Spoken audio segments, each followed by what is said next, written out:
There's a story, ancient as time, about brothers and betrayal, about gods who shaped the earth and sky.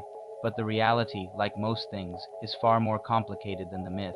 One brother, they say, didn't so much create the world as master it. He learned to control the weather, predict the patterns of drought and flood, and turn these secrets into tools of survival or, when needed, weapons of starvation. In the old Sumerian texts, he's described as someone who could withhold the rain, starve whole populations, and bend the land to his will. Power wasn't a blessing. It was a warning. The relationship fractured, as it does in every old story. Brothers fighting over meaning, control, legacy, echoes of Cain and Abel, Esau and Jacob. Enki, the one cast as adversary, outcast. Sometimes even Satan was the elder.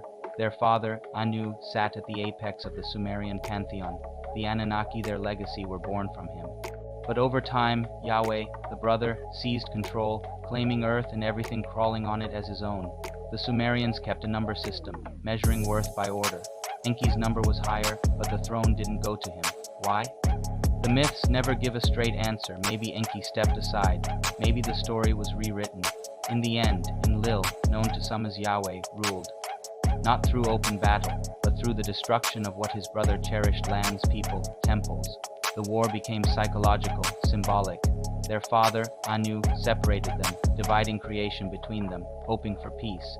It never lasted, and that's where the mask of Jehovah comes off. The entity worshipped for millennia wasn't always a shepherd. The cuneiform tablets tell a different story, one of vengeance, of a being who would drown the world for the crime of being too loud. The flood in the Epic of Gilgamesh isn't a tale of mercy, it's population control. The god is tired, annoyed by the noise of humanity, and chooses annihilation as a solution. Think about that. Generations have prayed to this power, never questioning the violence at its heart. If you want to know more, read the Atrahasis. Read the old stories. Look for the patterns that keep repeating. Then there's the matter of Yeshua, often called Jesus, but his real name was Joshua. The earliest depictions of him aren't.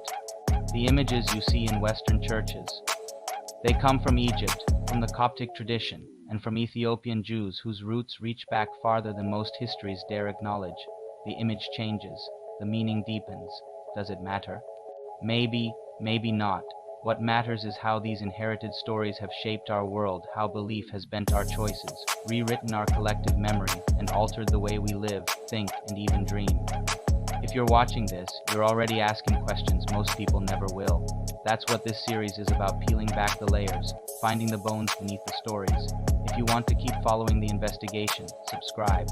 If this made you question what you've been told, like and share the video. And if you've seen patterns I've missed, leave them in the comments. We're in this together.